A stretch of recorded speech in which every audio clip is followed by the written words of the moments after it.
Hi, everyone. Welcome to Soulprint. Thank you so very much for being here. As you can see, our very favorite astrologer is in the house. This is Kathy B. For her YouTube channel is Professional Aquarian. She's got a bunch of others. She'll tell you about those. Normally, when Kathy comes on, because she understands that what I understand what astrology could fit on, the head of a pin. So normally I just say, so Kathy, what's going on? And then she tells us. And by the end of it, we all feel much better. Hi, Kathy. Welcome to Soulprint again. Great to see you again. And you as well. You have been a busy person. You are doing joint videos like all over the place. I haven't actually a hard time keeping track of them. But look at you go, eh? Well, I could explain astrologically why it's happening. It's almost like there's a mission going on here. So, Well, feel free. Feel free. Do tell us.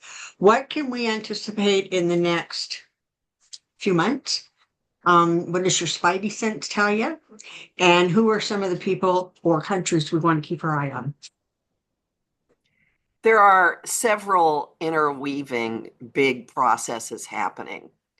And the first one I want to mention has to do with the planet that rules men, the military, how we push ourselves forward. And that's the planet Mars. Mars has been retrograde since early December. And a Mars retrograde is kind of like people have heard of a Mercury retrograde. It's an optical illusion. It looks like it's going backwards, and there's a pattern of redoing. So there's been going back and redoing things, undoing things, probably investigations going on that we don't know about because Mars has been backtracking over territory that he covered in October 2024. He at, on February 12th, he hit the spot where he's going to turn direct and he's going to sit there for a long time. So he's just kind of hovering. He's on NATO's ascendant, just sitting there going, you gonna do something, gonna do something. But so couple of things about a Mars retrograde.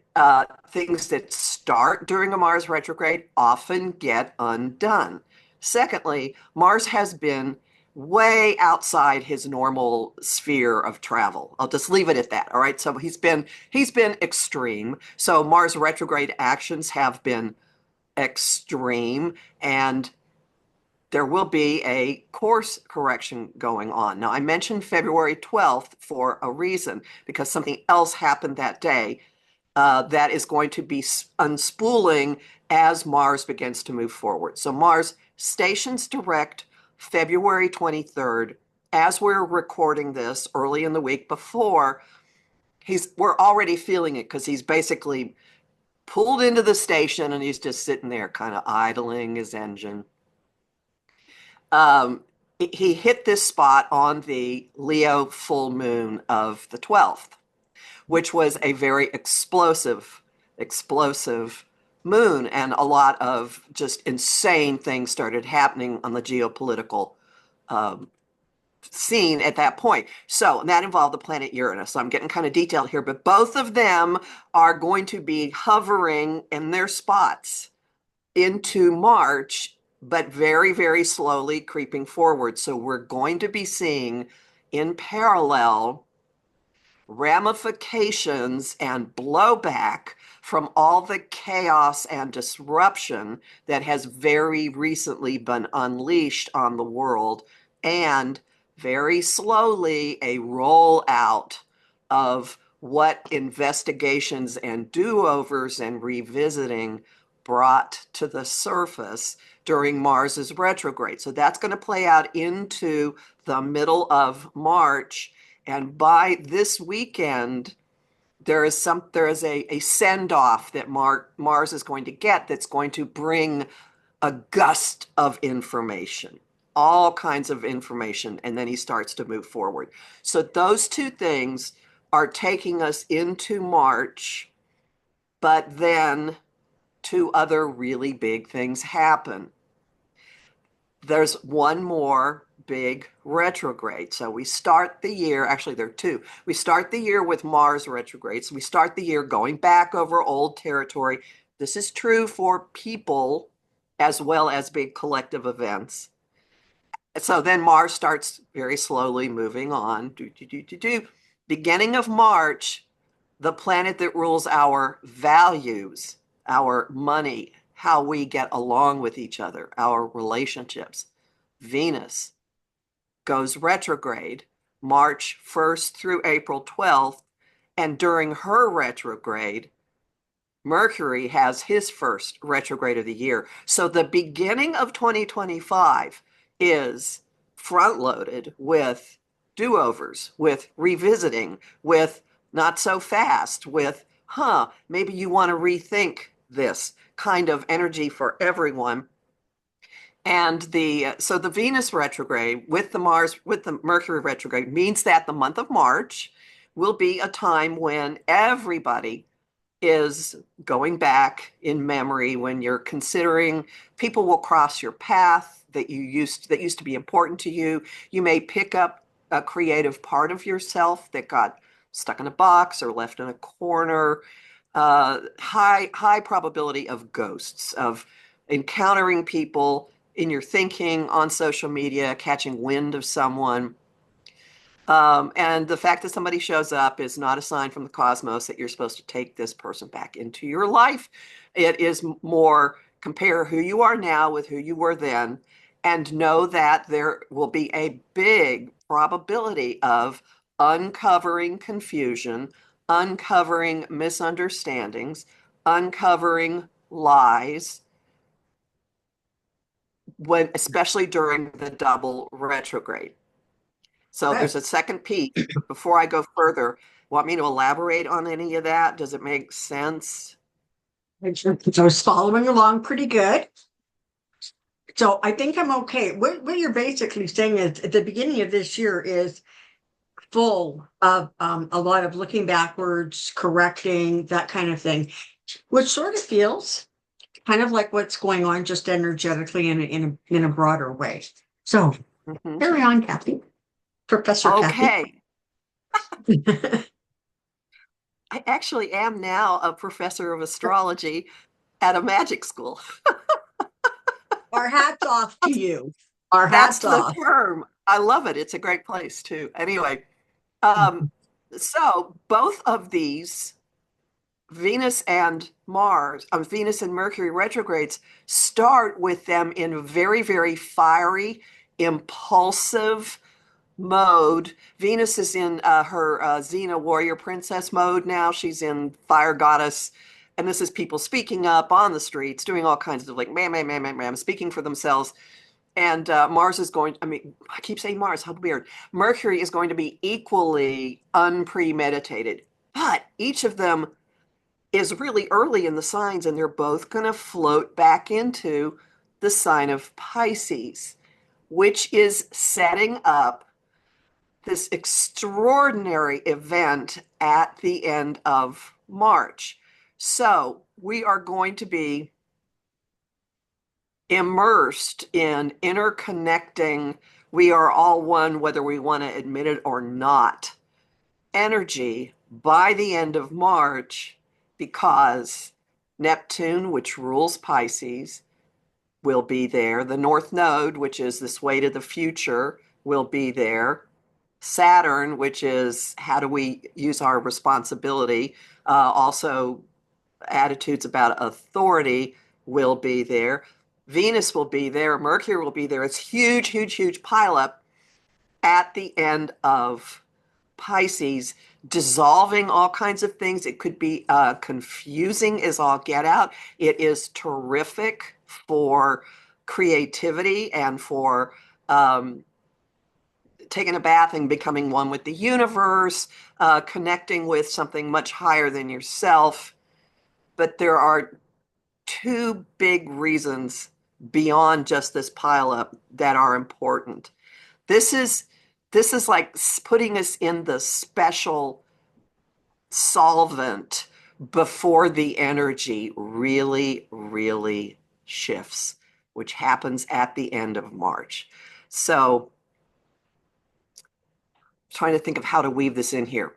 In the midst of all this, before I get to where we're heading, in the midst of this, we have our next two eclipses. And one of them, the one in the middle of March, no, let me back up. We're moving from eclipses that have been pushing us toward self-determination and individual action, not waiting for someone else to do things, but just going forward. We're moving from eclipses like that to eclipses that will immerse us in how much we are connected to each other. So it's weird. We get prodded and prompted to be little free agents, and then we have a couple of years of but there are all these other free agents running around. You got to figure out how you're going to deal with each other. So there are big boundary setting issues, which is going to key up some of, and this is big for Canada. Okay, Canada is moving into 2 years of uh, reassessing what its place in the greater scheme is and what the energetic and political boundaries are going to be between it and other places. Anyway, so definitely your country in that regard. So while we're still in this fiery mode, it's weird. It's this back and forth. It's this real steaminess of a bunch of things in the sky being really fiery, but then there's also this but we're all one. And then the final eclipse, while all that Pisces stuff is floating around at the very, very end, is the final one with the rocket ship shooting us all forward, forward, forward, forward, ending the relationship rewriting we've been doing for the past 2 years. It's such a paradox. It's like, okay, now you're in your little capsule. Now you're going. All these little jets are going off at the same time. Hello, who's next to you? And then the planet that rules Pisces, Neptune, the planet that is our link to something much higher than ourselves, moves into an energy we have not in this lifetime experienced. It moves into Aries. It moves out of the water into this self-starting. And I see Neptune at 0 Aries as equivalent to the Ace of Wands. In the tarot, there is a life force that just comes out of all of us. Well, it'll get tempered by the end of May when Saturn also moves into Aries, and it'll give us a governor, or the theory is the maturity and the wisdom to know how to handle this energy. But between now and the end of March, we have the potential for maximum confusion, maximum obfuscation, maximum revelations, because as this is happening, Mars is starting to move ahead and acting on and implementing what his little research mission has been. And the wrecking ball coming off of Uranus will continue rolling forward. And by the middle of March, it explodes the chart of someone who has been the source of so much of the chaos. So I don't see how his career survives it. I've been saying for a long, long, long, long time, March is when it all ends for him. So we'll see. I believed in Santa Claus until I was like, fourth or fifth grade, but it fits because Mars is going to be going back. It's going to be going back over, retracing what it was doing last fall, and it's going to hit where it was when a certain major event happened that went away a lot of people were surprised by. So if we are correct, and there's increasing noise that there's something to all the different people who've been saying the numbers aren't right, things aren't right, something got messed with in many, many, many, many places, that conversation is suddenly getting really prominent, prevalent.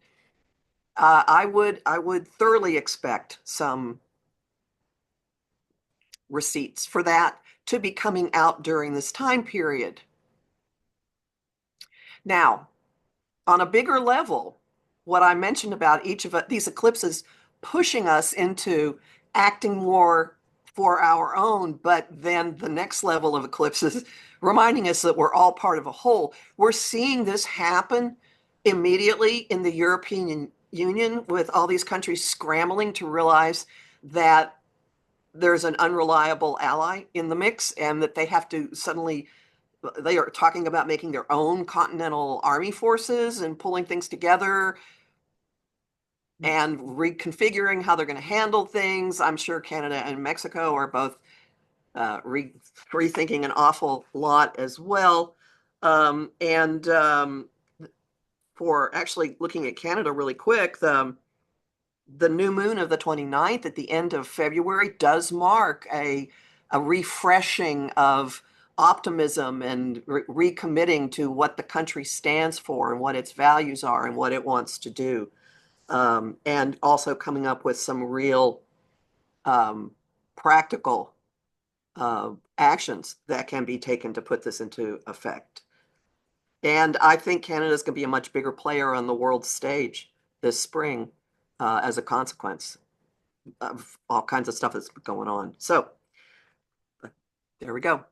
All kinds of shifts and changes. So I'm trying to figure out how to say this. Are there areas in Trump's personal chart that would be sort of red flag moment in terms of his health and his safety? I would say between now and the middle of, I think it's like March 13th, because Uranus, which it's the real disruptor planet, it's moved twice across the central pillar in his chart, which is how you build everything, like where you are safe and secure, where your feet are, what your role in the world is. And when it hits it's like heading there, and it will be there for the third and final time in the middle of March. And then really soon after that, if you give me a second, I can look up when it will be. The planet that rules his house of health is going to kind of go overboard as well. When is that going to happen? Wouldn't it be funny if it's around the same time?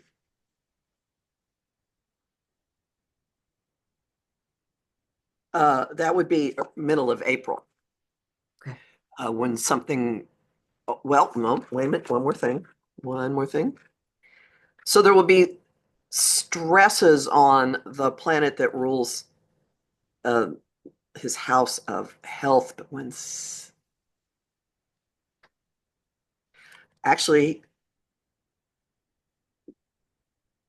the beginning of February was kind of a danger zone for him too. So I don't think health is going to be what does it. I really think, given, and I wasn't the only person saying this before, and I'm going out on a limb here, but the fact that Mars has spent so much time back and forth over the area where it was during the final weeks of the campaign and then at the election, there's a real strong probability of a switcheroo, something, and it does seem to be that there's, I realize I'm really going on a limb here, but there's more and more talk, and now we've got a person who's basically running the administration, who's not an elected official, who's actively messing with another election that's happening really, really quickly, which would be Germany. So many of us have been saying the answer is going to come from overseas. And I would expect Germany to take some action to try to rein Musk in. And also this eclipse at the end of March that I mentioned sets off NATO's chart. And I think NATO's been building for something because of all the Russian cable cutting and various other things going on. Yeah. And So it's going to be a very strange month. Now, this does lead to a piece of advice to everyone, all right? With so much Pisces energy, and particularly by the end of March, we will all be empaths, whether we use that term or not. It makes it all the more imperative, and that lunar eclipse in the middle of March will kind of drive this home. It makes it really imperative to notice where your borders are and what's coming across them, because we're all in a huge pot of soup together, and we're picking up everybody else's spices and seasonings and God knows what. Or if you want to look at it as a giant hot tub and some people are putting toxins in it, okay, that's fine.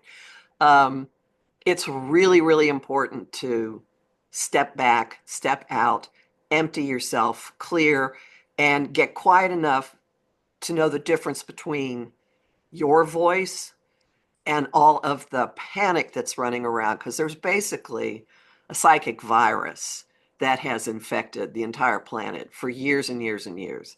And you can be feeling just fine, and then you come in contact with something online that just flips you over the edge, or you can't sleep or whatever. It's probably not you.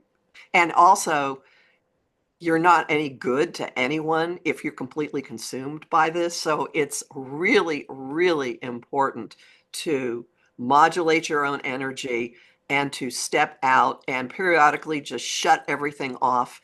And for those of you who do watch a lot of people on YouTube, you've probably noticed many people taking sabbaticals, many people taking breathers, many people just saying, I got to go for a while, because we're all overloaded. And those of us that do the kind of work that Cyndy and I do live this 24/7. It takes its toll for sure. It definitely takes its toll. So there's a lot of stuff that's getting torn apart right now, or the potential for stuff to get torn apart. Would you sort of remind us of with some of the astrological things that are going on? I'm specifically thinking about this Pluto and Aquarius thing. Um, what are some of the highs and lows of that? What are some of the, two sides of the same coin with that energy? Because I think we've forgotten. I think we all got scared about everything that's getting broken, and we just have stayed in that panic. Every time Pluto changes signs, it dredges things up from whatever the sign is about. When it moved into Capricorn in 2008, there was a huge mortgage crisis. Yeah. Mortgage industry fell out, housing crisis. So Pluto dredges stuff up. It also realigns power.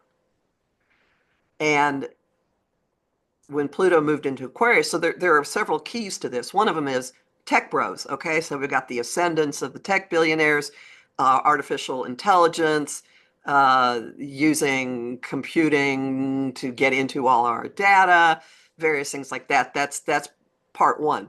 Part two, new forms of collectives springing up.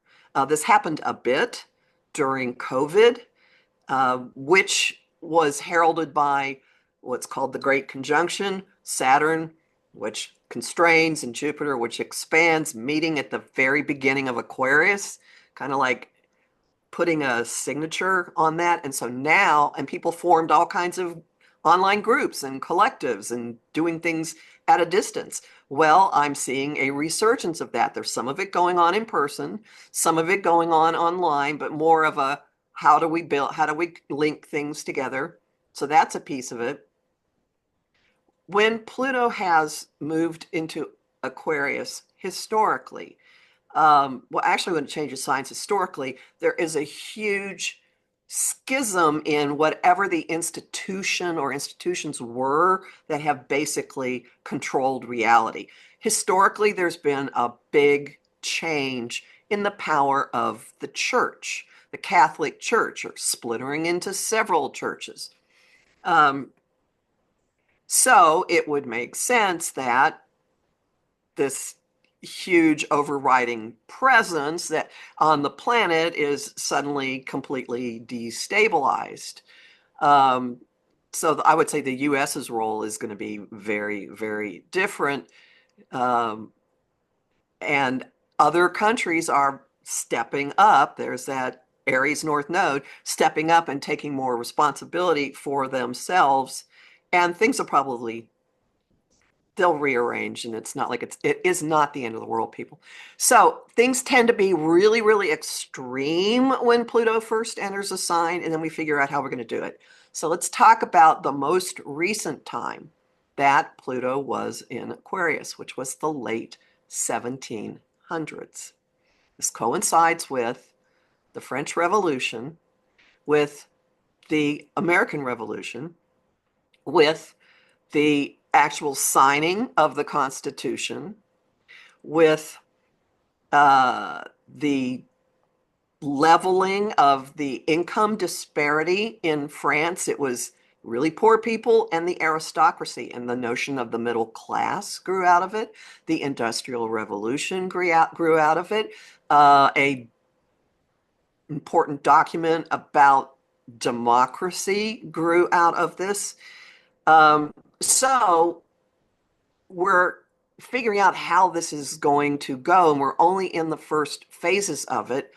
But later this year, when the other outer planets all change signs, the vibe will be very, very fiery and passionate instead of this overwhelm that we've been in.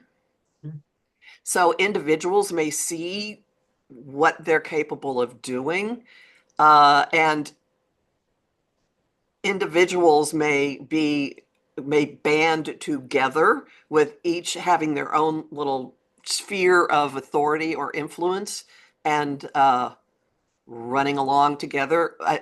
A working image I've had lately is of people marching, and one person will kind of get overwhelmed or maybe trip and hurt her ankle, and someone else will stop and help her up and give her a snack and give her some water and lift her up and carry her along for a little bit. It's like we're doing this for each other already. Yeah. Um, It's been fascinating sort of watching. I mean, certainly the by Canada, by Canadian movement in Canada is so organic that and it got so big so fast. And I'm also seeing sort of some of that going on with some of the more organized, um, some of the more organized gatherings that are being put on sort of or co-sponsored by the government, right? So whether it was at the March at the Treasury branch or whatever, so you can see we're starting to come together into groups or like-minded energy. Is that accurate?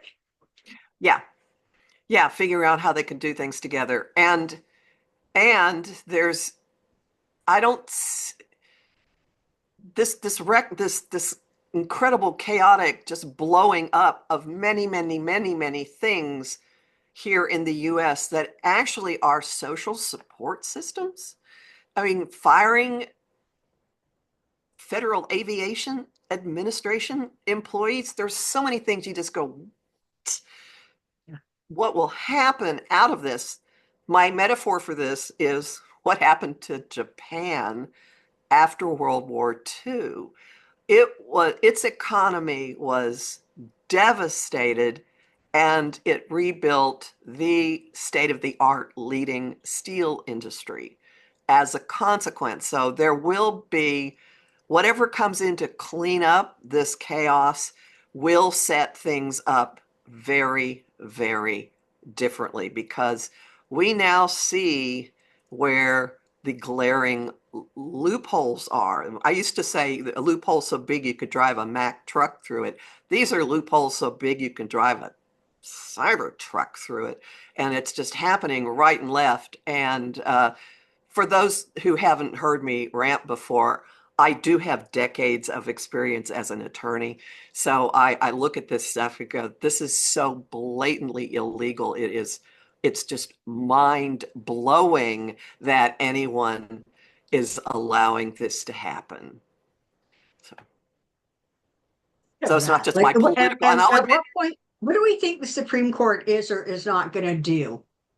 Because this stuff is going to make its way up to them. this is going to be fascinating. I don't know what little tap dance they're going to do. I'm extraordinarily cynical about this court, given the level of, uh, there's another word, corruption that is so rampant. I have no idea what they're going to do. I don't, because a lot of the actions that Musk and his guys are taking are ones that the president himself cannot do. So you can't authorize someone to do something that you can't do. And also, they're undoing appropriations that Congress made, which are law. And the job of the president is to enforce the law, not to go in and say, I don't like this, and change things that have been passed. So I know that there are cases on the books, there are decisions on the books, one of which the Chief Justice wrote that reaffirm the power of Congress to make all the budget allocations. So how they're going to get around this one, my eyebrow is just up. Like, let's see. Now, it's entirely possible that the all of this becomes moot before the case actually gets to the Supreme Court. What is happening is absolutely unsustainable, and the astrology does support some completely unprecedented, shocking, stunning, different resolution that we have not experienced before. And so it's possible that whatever that is will happen before the arguments get to the Supreme Court. I don't see them acting quickly on it. This court tends to drag its feet when this one individual is involved. Wise strategy, frankly. Okay, so where we sort of have some clarity about from now until kind of the end of March, it seems like there's going to be a lot of um, shifts and changes and explosions going on. And that, it's very distressing when you feel as if the things that have were a stabilizer in your life, when they start to shift and get sort of torn apart. But I think it's important that we continually remind ourselves and recognize that our lives really are a process. It's sort of that two steps forward, one step back. I mean, just think about the retrogrades, right? You go forward and then there's a retracing and then you move forward from there. Eventually you end up, even with two steps forward and one step back, you still end up going somewhere eventually. It just takes a while. So what, okay, what's going on in the US chart that can give us some hope or some clarity about things that need to change that we're not seeing change, we're just seeing get destroyed right now? What are we kind of hanging our hope on? Well, I mentioned that there's a lunar eclipse in March that's going to reset, like it's going to bring up the whole issue of healthy boundaries and bring a lot of revelations and close-up chapters. And it's happening very, very close. It's happening in the US, in the house in the US chart that rules foreign relations, that rules the courts, that rules um, our belief systems. And it's the planet Neptune. And that is going to get hit by this eclipse. And many people have said Neptune in Virgo, Virgo is about boundaries, initially was about separation of church and state. And now with Neptune opposite in Pisces, we've got this complete no, Christo-fascist stuff happening.